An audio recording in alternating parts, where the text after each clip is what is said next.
صفحہ number 65 page 65۔ ناظرین، حج اور عمرہ کی پریکٹس کرائی جا رہی ہے، حج اور عمرہ پر جانے کے لیے طریقے بتائے جا رہے ہیں، دعائیں بتائی جا رہی ہیں، سکھایا جا رہا ہے سنت طریقہ کیا ہے، لبیک اللہم لبیک، حج و عمرے کا طریقہ اور دعائیں۔ رفیق الحرمین کتاب کا نام ہے۔ اللہ کا قرآن اس بارے میں کیا کہتا ہے؟ اللہ کا قرآن کہتا ہے وَأَتِمُّوا الْحَجَّ وَالْعُمْرَةَ لِلَّهِ، حج اور عمرہ اللہ کے لیے پورا کرو۔ وَلِلَّهِ عَلَى النَّاسِ حِجُّ الْبَيْتِ مَنِ اسْتَطَاعَ إِلَيْهِ سَبِيلًا، اور اللہ کے لیے لوگوں پر اس گھر کا حج کرنا جو اس تک چل سکے۔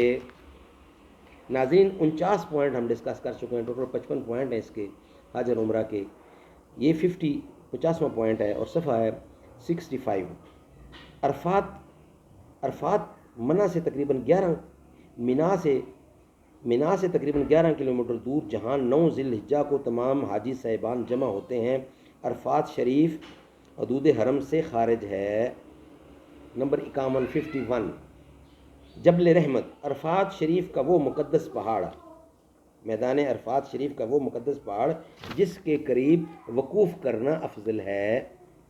نمبر 52 مزدلفہ، منا سے عرفات کی طرف تقریباً 5 کلومیٹر پر واقع میدان، جہاں عرفات سے واپسی پر رات بسر کرنا سنت مؤکدہ اور صبح صادق اور طلوع آفتاب کے درمیان کم از کم 1 لمحہ وقوف واجب ہے۔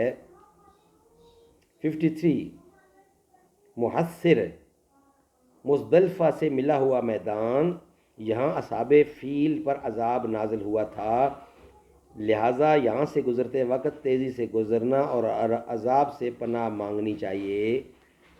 54 بطن اورانا، عرفات کے قریب ایک جنگل جہاں حاجی کا وقوف درست نہیں۔ نمبر 55 مدعا، مسجد حرام اور مکہ مکرمہ یہ قبرستان جنت المعلیٰ کے مابین کی درمیانی جگہ جہاں دعا مانگنا مستحب ہے۔ بڑے دربار میں پہنچانا مجھے، بڑے دربار میں پہنچایا مجھ کو میری قسمت نے، میں صدقے جاؤں کیا کہنا میرے اچھے مقدر کا۔ ناظرین، اس کے بعد ہم نے آپ کو وہ 29 مقامات بتانے ہیں جہاں دعا قبول ہونے کے بہت زیادہ چانس ہوتے ہیں۔ انشاءاللہ وہ ہم آپ کی خدمت میں آج کے چوتھے ویلاگ میں پیش کریں گے۔